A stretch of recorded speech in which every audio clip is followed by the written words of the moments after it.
할렐루야. 오늘도 주 앞에 전심으로 예배하는 우리 성도님들의 삶에 주님의 은혜와 사랑이 가득하시기를 축복합니다.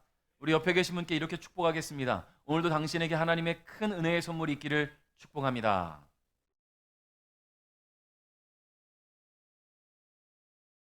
할렐루야. 여러분, 은혜는 선물입니다. 여러분이 선물 받으면 얼마나 기분이 좋아요, 그렇죠? 선물은 상대방으로 하여금 기쁘고 감격스럽고 즐겁게 하기 위해서 선물이잖아요. 하나님이 우리에게 주시는 은혜도 바로 그런 선물인 줄 믿어요. 상대방 기분 나쁘라고 하는 선물들이 있을까요? 간혹가다 그런 사람이 있을지 몰라요. 제가 그 인터넷 보다 보니까 어떤 그 회사 사원인데요, 자기 팀장이 자기를 너무 맨날 괴롭히는 거예요. 그래서 저 사람한테 내가 어떻게 좀 내 이 스트레스 받는 마음을 표현할까? 근데 얼마 있다가 이 팀장이 결혼을 한대요. 결혼 선물로 뭐를 준비할까 고민하다가 화를 화나게 해보자. 그래서 이불을 사주기로 했어요. 덮는 이불. 정사각형짜리. 잘 때마다 이쪽이 윈가 이쪽이 윈가를 고민하게 만들겠다. 보통 우리가 이불 덮으면 좀 긴 쪽으로 다리를 덮잖아요. 그래서 정사각형을 사줘서 잘 때마다 세로로 가로로 어느 쪽이 위지 고민하게 만들겠다라는 생각으로 그런 선물을 샀대요. 자, 여러분, 이렇게 남에게 뭔가 기분 나쁘게 하려고 하는 선물도 있겠지만 하나님 주시는 은혜는 우리의 삶의 가장 큰 기쁨의 선물인 줄 믿으시기를 바랍니다. 자, 오늘 그 은혜가 여러분에게 있으시길 축복하면서 이제 말씀 가운데 나가겠습니다. 저는 한때 원피스를 되게 좋아했어요. 이런 말씀을 드리면 담임 목사님 성향이 저란가 보다 이렇게 말씀을 하시겠지만 여성들이 입는 원피스를 말하는 게 아닙니다. 일본 인기 만화의 제목이 원피스라는 만화가 있어요. 바로 이 만화인데요. 이 만화 원피스는요, 대해적 시대에 바다의 꿈을 품은 이 앞에 있는 루피라는 소년이 동료들을 모아서 해적단을 만들어서 해적 왕이 숨겨놓은 보물이 있는 그 장소, 거기가 어디냐면 원피스라는 곳이에요. 그곳을 찾아 떠나면서 겪게 되는 수많은 모험들을 다룬 만화입니다. 이 만화가요, 1997년도에 제가 대학교 1학년 때 연재를 시작했어요. 그리고 아직도 원피스를 찾지 못했어요. 20년이 지났는데도 아직도 원피스를 찾지 못해서 계속 원피스를 찾아 헤매야 되나 고민하고 있습니다.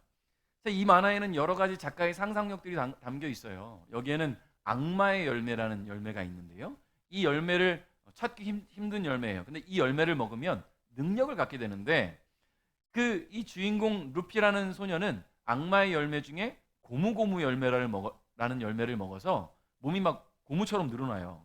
그래서 적들과 싸울 때도 팔을 쭉 뻗으면 여기서 저기 아이니를 톡 건드릴 수 있겠죠? 자, 이름도 참 독특합니다. 별별 열매들이 다 나와요. 몸을 마음대로 분리할 수 있는 동강동강 열매, 그리고 불을 다룰 수 있는 이글이글 열매, 어둠을 주관하는 어둠어둠 열매가 있고요, 어떤 상처든 수술할 수 있는 수술수술 열매가 있어요. 제가 이 열매를 먹었다면 말끔하게 깨끗해졌을지도 몰라요. 지진이를 일으킬 수 있는 흔들흔들 열매.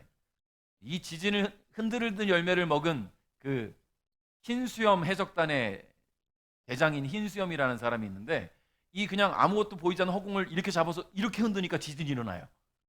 참 대단한 열매들이 많은데 뭐 저런 열매들이 있을까, 저런 능력들이 있을까 싶은 그런 열매들이 등장합니다. 만약에 여러분 내가 꿈꾸는 그런 어떤 능력을 줄 수 있는 열매가 있다면 여러분 그 열매를 꼭 먹고 싶지 않겠습니까? 여러분 어떤 열매를 먹고 싶으십니까? 혹시 있다면, 만약에 있다면. 그냥 꿈이니까 생각을 안 하시는 되게 현실적이신 분들이시네요. 저는 만약에 있다면 저랑 마음이 똑같이 통했어요. 우리 아인이랑 제가 수준이 거기까지인가 봐요. 순간이동을 하고 싶었어요. 순간이동. 너무너무 순간이동하고 싶어요. 그래서 오늘 아침에 일어나서 가고 싶은 지역을 설정을 해서 다니는 거야. 에? 오늘 아침에 미국에 가서 저기 시애틀에 가서 스타벅스 거기 1호점이 있대요. 거기 가서 스타벅스에서 커피 한잔 하고, 저기 이집트의 스핑크스 가서 구경도 좀 하고, 저녁에는 어디서 살까? 하와이도 한번 가보고. 순간이동만 할 수 있다면 그런 일들이 가능하잖아요. 돈이 뭐가 필요해요? 내가 가고 싶은데 다 갈 수 있는데. 그래서 순간이동 할 수 있는 열매가 있다면 좀 먹어보고 싶다라는 생각을 하지만 우리 성도님들은 다 이성적이고 합리적이고 현실적인 분들이라 생각을 안 하시는데 저는 동심이 있어서 우리 아이니와 똑같이 순간이동을 얘기를 했네요. 자, 어쨌든 간에 자, 이런 열매들이 있어요. 근데 원피스라는 이 꿈의 장소잖아요. 어떻게 보면 천국 같은 곳이잖아요. 그곳에는 해적왕이 숨겨놓은 모든 보물들이 있으니까 그것만 차지하면 다음 해적왕이 되는 거예요. 전 세계가 주목하는 그런 사람이 될 수 있고 그런 부와 명성을 가질 수가 있는 거예요. 자, 그러면 여러분, 이 원피스라는 곳을 찾아 헤매기 위해서 가장 중요한 게 뭘까요? 해적이잖아요. 배를 타잖아요. 가장 중요한 게 뭐예요? 그래요, 맞아요. 배가 중요하지. 배는 당연히 있어야 돼요. 배는 당연히 중요하게 있어야 돼요. 자, 배만큼 중요한 게 있어요. 나침반이 있어야 됩니다. 이 만화에서는 기록지침이라 그래요. 기록지침이라고 해서 이 기록지침이 안내하는 대로 가야 원피스를 가기 위한 다음 항로를 설정하고 갈 수가 있는 거예요. 영구지침이라는 나침반을 얻게 되면 원피스라는 곳을 향해서 갈 수가 있는 건데, 자, 이 나침반이 없으면 바다에서 길을 잃을 수밖에 없겠죠.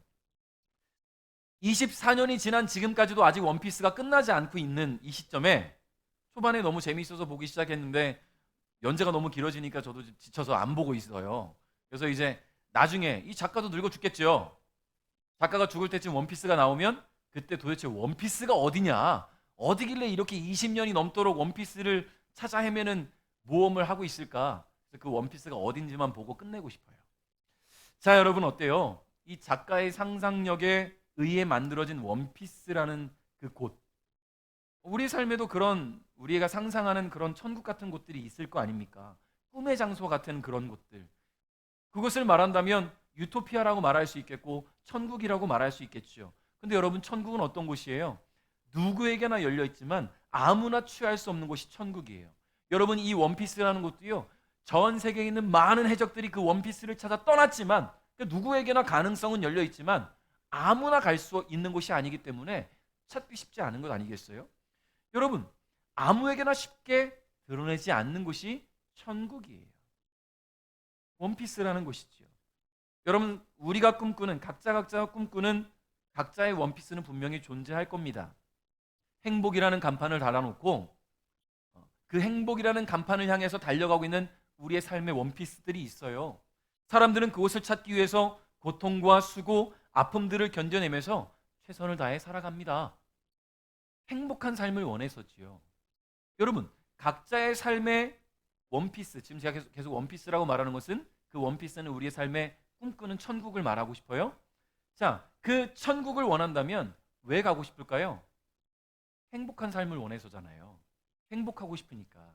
그러니까 지금의 수고와 고통과 아픔들을 견뎌내면서 일하고 있잖아요.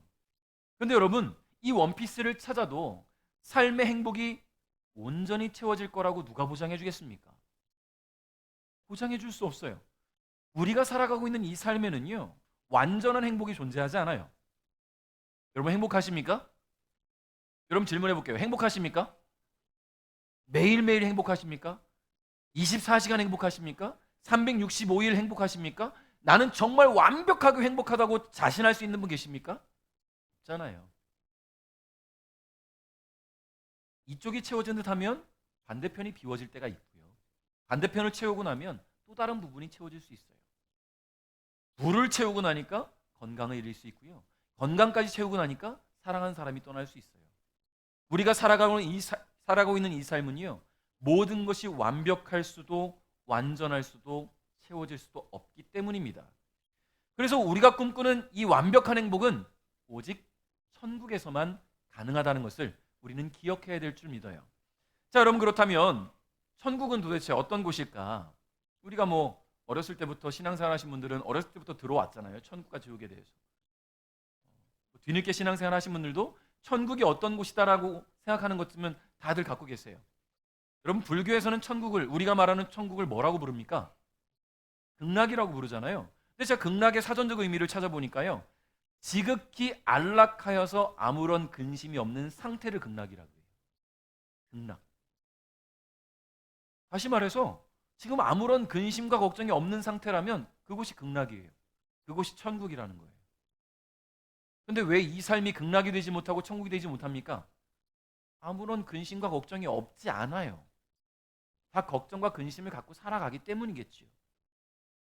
그러니 오직 아버지 하나님 계신 그곳, 기쁨과 즐거움만 가득하고 걱정과 근심과 슬픔이 없는 그곳, 하나님의 나라, 그 천국에서만 경험할 수 있는 상태가 바로 극락이라는 거예요. 그러므로 우리는 행복의 원피스를 천국으로 설정해야 될 줄 믿습니다. 우리의 삶의 행복의 원피스의 목적지는요, 천국이 되어야 된다는 거예요. 그곳을 가기 위해서 우리는 조금씩 행복 바이러스를 채워가고 행복의 연료를 채워가야 될 줄 믿어요. 완벽하게 채워지진 않기 때문에 그곳에 도달해야만 완전한 행복이 될 수 있기 때문이지요. 자, 이 땅을 살아가면서도 아버지 하나님 계신 천국을 소망하며 믿음으로 주어진 삶을 견뎌내며 살아가야 할 줄 믿습니다. 자, 그러면 옆에 계신 분께 이렇게 한번 축복하겠습니다. 그 천국을 향해 함께 갑시다. 할렐루야. 혼자 가는 길은 힘들지 몰라요. 근데 함께 가는 길은 쉬이 가더라고요. 혼자 먼 길을 떠나는 사람은 지루하고 묵묵하고 답답한 그런 일상이 될 수 있겠지만 함께 가는 삶이 되고 나면요, 지루함이 없어요. 함께 조잘조잘 대화하면서 힘을 얻어갈 수 있다는 거예요. 우리가 천국을 소망하며 살아가는 것처럼 예수님 당시에도 천국에 대한 기대를 품었던 사람들이 있었습니다. 20절 상반절 한번 읽어볼까요? 시작.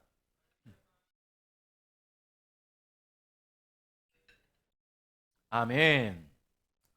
자, 인간에게 있어서 시간은 매우 중요합니다. 그래서 사람들은 늘 언제에 집중을 하죠. 언제. 시간적 개념. 그러면 어린 시절에 부모님이 아들, 시험 잘 보면 놀이동산 데려가 줄게 라고 말하면 우리는 어떻게 생각합니까? 언제예요? 언제 놀이동산 가요? 그리고 그 언제를 매일매일 기다리는 거예요.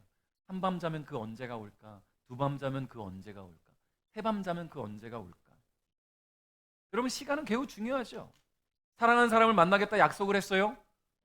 언제 만날래? 언제가 굉장히 중요하잖아요. 제가 수술하러 간다고 지난주에 광고를 했을 때 성도님들이 저한테 묻는 게 수술 언제 하세요? 언제까지 병원 가셔야 돼요? 언제를 물어요. 그럼 저는 수술 끝나고 나와서 이제 제가 침대에서 막 비몽사몽 하겠죠. 이제 마취가 덜 풀렸을 때 비몽사몽 할 때 간호사님이 오셨어요. 그럼 저는 정신도 잘 못 차린 상태로 계속 물어봐요. 언제 걸을 수 있어요? 언제 걸을 수 있어요? 언제쯤 일상생활이 가능하죠? 언제쯤 운동할 수 있죠? 언제까지 상처 소독을 해야 되죠? 계속 언제라는 말이 들어가는 거예요. 그만큼 우리의 삶에는요, 이 시간적 개념이 얼마나 중요한지 몰라요. 여러분 지금 보세요. 코로나19가 언제 끝날까? 언제쯤 일상의 회복이 될까? 언제쯤 우리의 삶이 회복될까? 그 언제라는 것은 계속 우리의 삶에 가득 다가와 있다는 거예요. 그만큼 시간적 개념은 우리의 삶에 가장 중요한 것입니다. 근데 오늘 바리새인들이요, 예수님께 이렇게 질문합니다. 하나님의 나라가 언제 옵니까? 언제? 그들도 이 하나님의 나라가 임하는 시점에 대해서 궁금하기 시작했어요. 근데 그들이 왜 그토록 그 시점에 대해서 궁금했을까요? 왜냐하면 예수님께서 많은 사람들에게 하나님 나라에 대해서 전하실 때에 이런 말씀들을 하셨거든요. 너희가 죽기 전에 하나님의 나라를 볼 사람도 있을 것이다. 그리고 또 70명의 제자들을 세상 가운데 파송하실 때는요, 하나님의 나라가 가까이 온 줄 알아라. 그리고 또 말 못하게 하는 마귀를 쫓아내셨을 때에도 하나님의 나라가 이미 너희에게 임하셨다라고 가르치셨어요. 이 유대인들 가운데 바리새인들은 예수님을 믿지는 않았지만 예수님 말씀 가운데 계속 하나님의 나라 그 시점에 대한 이야기가 계속 있었거든요. 그러니까 그 예수님이 말씀하신 그 하나님의 나라가 이제 곧 오는 거 아니야? 와야 되는 거 아니야?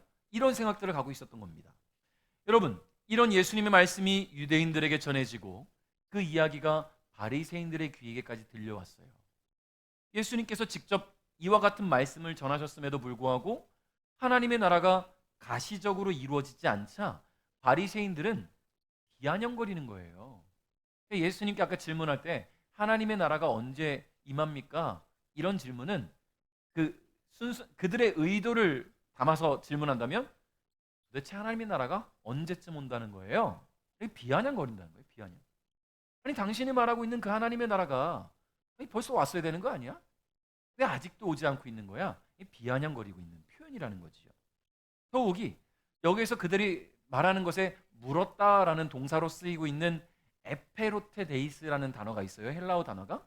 이 단어는요, 강력하게, 끈질기게, 집요하게라는 의미를 담고 있어요. 그러니까 이들은 비아냥거리면서 계속 예수님을 귀찮게 하고 있다라는 이야기예요. 지속적으로 비아냥거렸다라는 표현이겠지요.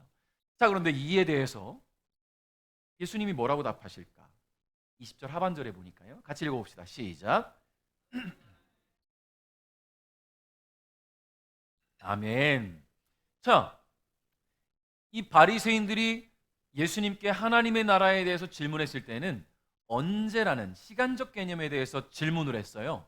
근데 예수님의 답을 보니까요, 하나님의 나라는 볼 수 있는 모습으로 오는 것이 아니래요. 시간적인 의미에서 시간에 대해서 묻는 이 바리새인들에게 예수님은 실체에 대한 대답을 해주시는 거예요. 실체.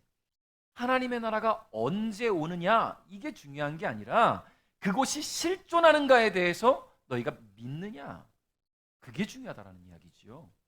하나님의 나라의 실체에 대해서는 아무것도 알지 못한 채 하나님의 나라가 언제쯤 올까, 이 시기만을 이야기하는 것은 무의미하기 때문이라는 겁니다. 여러분 생각해 보십시오. 믿음이 없는데 언제 오면 뭐가 중요합니까? 믿음이 없는데. 예수님께서는 바리새인들이 하나님의 나라에 대한 인식을 잘못하고 있음을 먼저 가르쳐 주셨어요.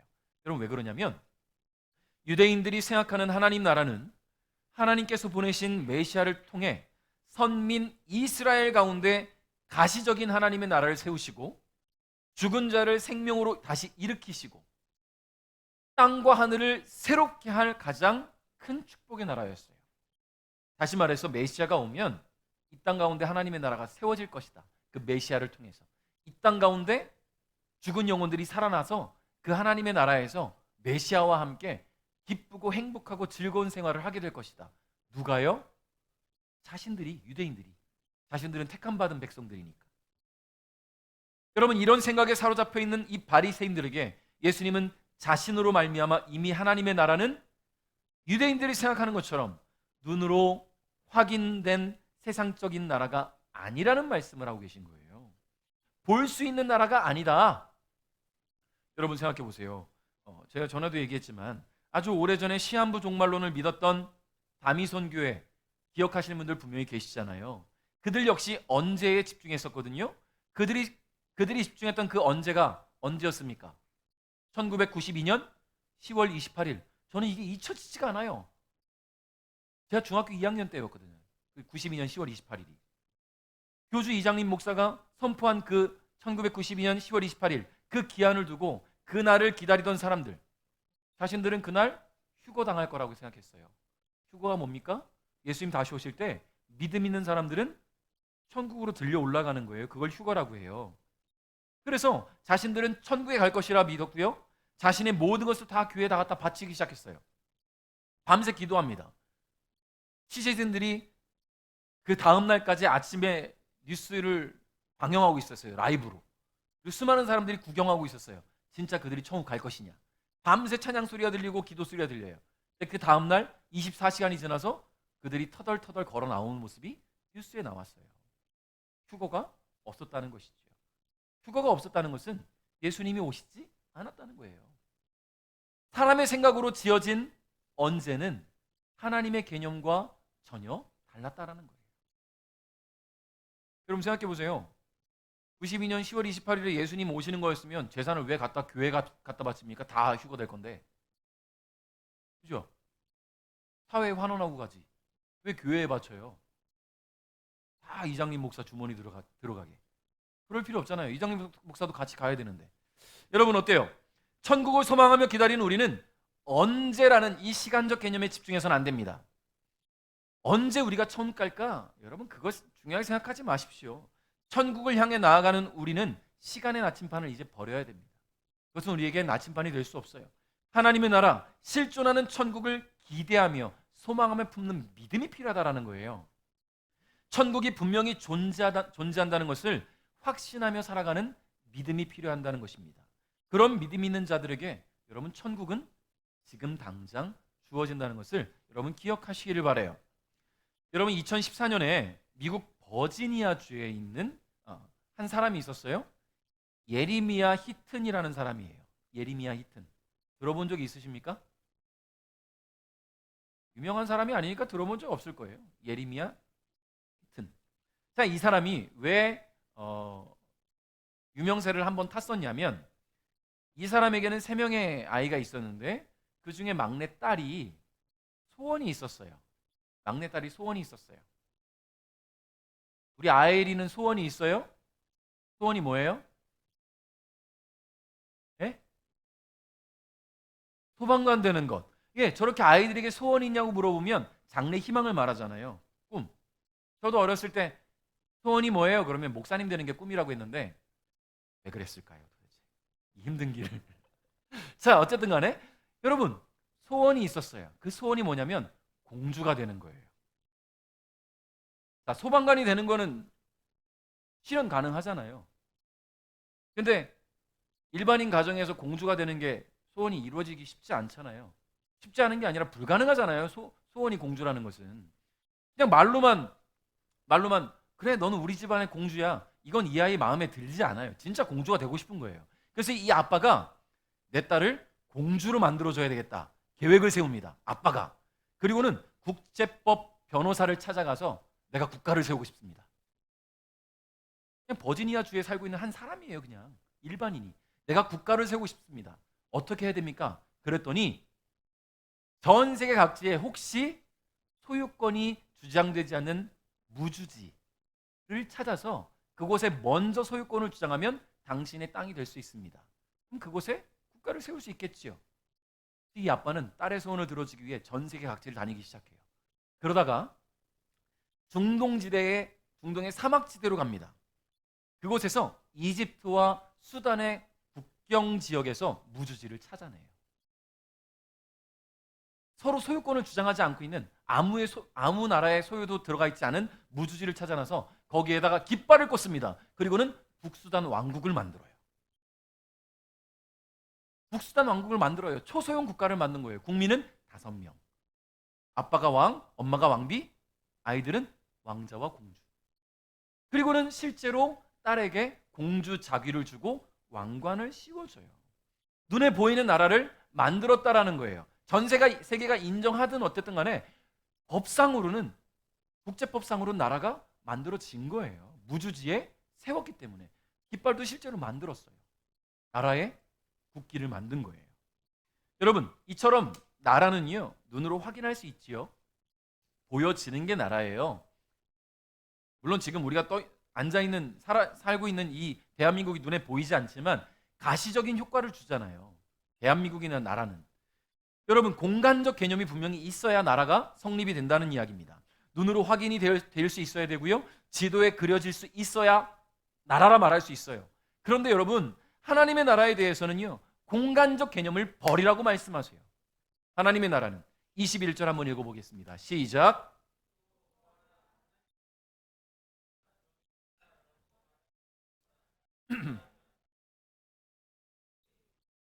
할렐루야. 하나님 나라가 너희 가운데 있다. 여러분, 좀처럼 이해가 되지 않는 대목이에요. 지금 예수님의 이 말씀을 듣고 있는 대상이 누굽니까? 바리새인이거든요.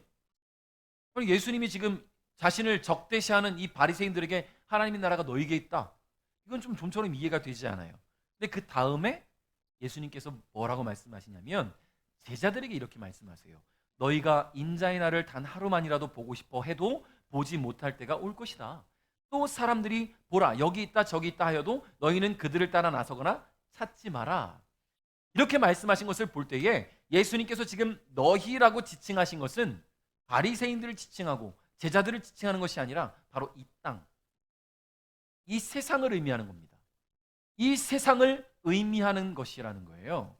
자, 그렇다면 예수님께서 말씀하시는 이 세상에 이미 하나님의 나라가 임했다라고 말씀하시는 하나님의 나라는 도대체 어디 있다라는 걸까요? 여기서 우리는 궁금증이 생기잖아요. 이 땅에 이미 임했다고 하는데 그럼 도대체 어디냐? 여기 과천입니까? 신천지에서 거기가 하나님의 나라가 임할 거라고 했는데 과천입니까? 아니면 지금은 몇 명이나 있을지 모르겠지만 예전에 그 탁지원 소장님 강의를 들어보니까 대한민국에만도 하나님이 30명이 넘더라고요. 대한민국에만도 예수님이 20몇 명 있고. 그럼 그들이 살고 있는 곳이 천국일까요? 하나님의 나라일까요? 자, 여러분 집중하세요. 하나님의 나라는 하나님의 보내심을 받고 메시아로 이 땅에 오신 예수님의 인격과 그분의 사역을 통해 이미 임하고 있었다라는 이야기예요. 즉 하나님의 나라는 예수님과 직결되지 않고서는 임함을 경험할 수 없는 나라라는 거지요. 예수님을 받아들이고 그분을 믿는 이들은 그분의 말씀을 통해서 이미 하나님의 나라를 경험하고 있어요. 왜냐하면 하나님이 내게 주신 은혜를 깨닫기 시작하니까, 하나님이 주시는 기쁨을 경험하기 시작하니까, 하나님이 주시는 만족감을 삶에서 채워가고 있으니까 하나님의 나라는 이미 임하고 있음을 경험할 수 있다는 이야기예요. 그러나 예수님을 거부하고 있는 이 바리새인들에게는요, 하나님의 나라가 있을 수가 없어요. 그들은 스스로 하나님 나라에 들어가는 것을 거부한 것입니다. 성도 여러분, 예수님께서 회중들에게 하나님의 나라가 이미 너희 가운데 임하였다라고 말씀하셨어요. 이 말씀은 오늘 우리에게 주어진 말씀이에요. 우리 가운데 이미 임한 하나님의 나라를 찾기 위해서는요, 우리는 공간의 나침판을 버려야 돼요. 공간적 개념으로 하나님의 나라를 생각하지 말아야 된다는 거예요. 천국이 여기 있나? 저기 있나? 저기 있나? 여러분, 이게 중요한 게 아니라 예수님 잘 믿고 예수님으로 인하여 채워져 가고 예수님이 주시는 그 은혜를 경험하는 내 삶에 하나님의 나라가 임하고 있구나. 여러분, 그것을 믿는 믿음이 오늘 저와 여러분에게 필요하다라는 이야기입니다. 자, 이제 우리는 우리 삶에 이미 임하신 하나님의 나라를 경험하며 살아가요. 자, 그러나 우리가 소망하는 천국은 이 땅에서만 경험하며 끝나는 것이 아닙니다. 이 땅에서 예수를 믿고 하나님의 자녀가 되어서 경험하는 하나님 나라보다 더 아름다운 천국이 예비되어 있는데 우리는 그곳을 기다리며 살아가야 돼요. 그러나 우리는 천국을 찾아가기 위한 각자가 갖고 있었던 시간과 공간적 개념의 나침판을 버려야 한다고 했잖아요. 언제 천국이 임할까? 어디에 천국이 있을까? 이런 것들이 이제 중요하지 않다라는 거예요. 자, 그러면 이제 우리가 기대하고 고대하던 천국을 향해 나아가기 위해서는 유일한 나침판 되시는 인도자 되시고 항해자 되시고 내비게이터가 되시는 예수 그리스도를 따라가기만 하면 된다는 거예요. 할렐루야. 24절 25절 한번 읽어볼게요. 시작.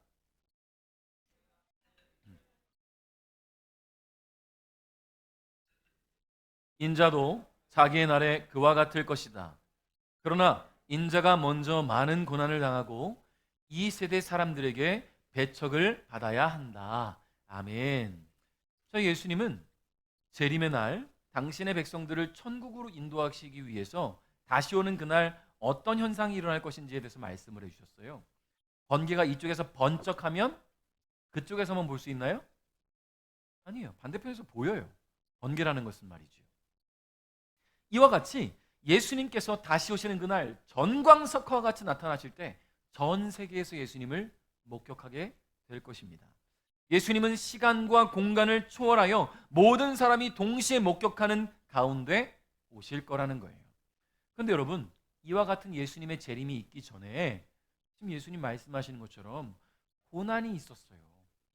지금 누가복음 17장에서는 아직 예수님이 십자가 고난을 겪기 이전에 주신 말씀인데 우리는 그 모든 말씀을 알잖아요. 예수님이 다시 오시는 그날을 위해서 어떤 길을 걸으셨는지 고난의 길을 걸으셨고요, 십자가 죽음을 경험하셨고 부활 승천하셨다라는 거예요.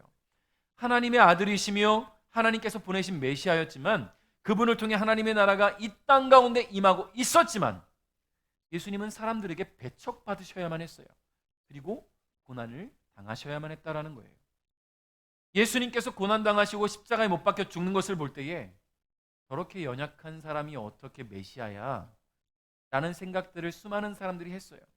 여러분, 이 예수님은 부활 승천하신 이후에 다시 오시는 날에는 그런 연약한 모습이 아니라 온 세상을 심판하는 심판주로 오셔서 성도들을 온전히 구원하시고 믿는 자들을 심판하실 것입니다. 할렐루야. 따라서 그 전에 그 심판주로 오실 다시 재림하시는 그날 이전에 멸망할 수밖에 없는 이 인류를 구원할 만한 기반을 마련해 놓으셨는데요. 그것이 뭐냐? 그게 하나님이 택하신 방법이 예수 그리스도의 십자가와 대속 사건이에요. 한 번에 다 죽어 없어질 수 없으니까 그들을 구원하시기 위해서, 우리를 구원하시기 위해서 예수를 십자가에 달려 죽게 하시고 그분을 믿는 자들로 하여금 대속받게 하셨다라는 겁니다. 그러므로 그리스도의 대속적 죽음은 그분의 재림으로 완성된 하나님 나라와 밀접한 관련을 가질 수밖에 없는 거예요. 여러분, 이제 우리는 다시 오실 주님을 기다리며 살아갑니다. 천국으로 우리를 인도하시는 내비게이터 되시는 유일한 나침판 되시는 예수님을 온전히 믿고 따라가기만 하면 돼요. 그분의 말씀을 마음에 새기면서 천국을 기대하며 소망하며 살아가야 합니다. 그러나 우리가 죄 많은 이 세상을 살아가다 보니까요, 천국을 기다리기에는 참 많은 유혹이 있어요. 26절, 27절 한번 읽어볼게요. 다 같이 시작.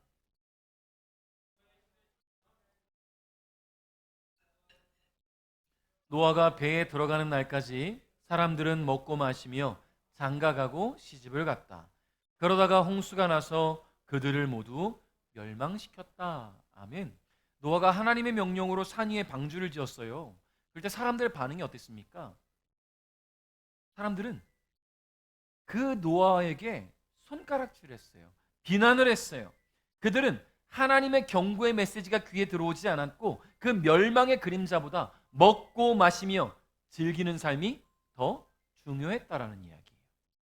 자, 그들은 오히려 방주를 짓고 있는 노아를 비난하고 조롱하기까지 했습니다. 결국 그들의 최후가 뭐였어요? 멸망이었어요. 그들의 삶의 천국과 같았던 방주를 믿지 않았던 그들은 결국 죽음을 맞이했다라는 거예요. 단순한 죽음이 아니에요. 이 생에서의 죽음으로 끝나지 않아요. 그들에겐 천국이 주어지지 않았기 때문에 지옥이 그들에게 예비되어 있다는 것을 잊지 말아야 될 줄 믿습니다. 28절, 29절 보니까요, 롯의 시대에도 이와 같은 일이 있었다. 사람들이 먹고 마시며 사고 팔고 심고 집을 지었다. 그러나 롯이 소돔을 떠나던 날 하늘에서 불과 유황이 비오듯이 쏟아져 모두 멸망당하고 말았다. 할렐루야. 하나님께서 죄악이 가득한 도시 소돔과 고모라에 대한 심판을 예고하셨을 때에 자비를 구하는 아브라함의 기도로 말미암아 조카 롯에게는 구원의 기회가 주어졌어요. 주님은 롯에게 가족들을 데리고 그 죄악으로 악명 높은 도시를 떠나라고 말씀하셨거든요. 자, 그리고 이 죽음을 피해 도망갈 때는 아무도 뒤를 돌아보지 말아라 라고 경고하셨어요. 여러분, 뒤돌아보지 말라는 경고는 뭡니까? 두고 온 것을 아쉬워하지 말아라. 너가 즐기며 살아왔던 그 삶의 쾌락을 아쉬워하지 말아라. 그것의 유혹에서 온전히 벗어져 버려라. 이게 하나님의 경고의 말씀이에요. 얼마 후에 불과 유황이 소돔과 고모라의 비처럼 쏟아지기 시작합니다. 도시 전체가 불바다가 되고 사라져가기 시작해요. 그런데 롯과 그 사랑하는 아내와 두 딸은 하나님의 경고의 말씀을 듣고 피할 수 있었어요. 그런데 이 롯의 아내는 두고 온 집이 아쉬워서 뒤를 돌아본 결과 소금 기둥이 되고 말아요. 소금 기둥이 되었다는 말은 무슨 말입니까? 죽었다라는 거예요. 구원받지 못했다라는 이야기라는 겁니다. 여러분, 노아 사건과 소돔과 고모라 사건은 우리 주님 다시 오시는 그날에 대한 예표가 되는 거예요. 우리 주님 다시 오시는 그날, 이제 우리가 아버지 하나님 계신 천국에 들어가는 그날에는요, 우선순위를 잊지 말아야 돼요. 뭐가 중요한지를 잊지 말아야 돼요. 제가 지난번에 언제입니까? 저희 집에 제가 얘기를 한번 한 적이 있었나요? 그 아파트에 저희가 14층인데 새벽에 화재 경고가 떴어요. 화재 경고가. 이게 단순히 잠깐 끝나는 게 아니라 막 2, 30분을 계속 울어가지고 진짜 화재가 났는가 보다 막 준비하고 뛰어내려가는데요. 화재가 나면 그 엘리베이터 타면 안 된다 그러잖아요. 저희 집 14층이잖아요. 너무나도 아둔하게도 옥상으로 올라가면 되는데 1층까지 뛰어내려갔어요. 근데 제 아내는 얼른 옷만 입고 내려가는데 저는 그 와중에도 귀금속을 챙기고 노트북을 챙기고 가방을 메고 막 뛰어내려갔거든요. 자, 그 와중에도 살겠다고 정말 문제 생기면 이거라도 있어야지 하는 생각으로 막 챙겨 내려갔는데 오작동이었어요. 오작동이었어요. 근데 진짜 불이 나고 막 연기가 가득하고 그러면 제가 그때 막 이런 건 챙길 시간이 있을까? 그때 챙길 시간이 있을까? 내 목숨이 소중하지 않겠습니까? 여러분 어때요? 지금 사는 게 중요하지 그게 중요한 게 아니잖아요. 안 그렇습니까? 저만 그래요? 그래서 미리 재난 가방을 챙겨놨어요. 뭔 일 생기면 얼른 메고 가려고 아내가 딱 준비를 해놨어요. 만약에 문제 생기면 이것만 가져가면 돼라고. 자, 여러분 천국 갈 때는요 그것도 소용없어요. 그것도 소용없어요. 주님 오시는 그날 주님 잠깐만요 제가 핸드폰 챙기고요, 잠깐만요 제가 노트북 챙기고요, 잠깐만요 이 금반지라도 좀 챙길게요. 이게 아무 소용이 없어요. 왜냐하면 천국에선 다 필요 없는 것들이거든요. 그거 챙기겠다고 막 어선하게 그러다가 주님으로부터 버림받지 마십시오.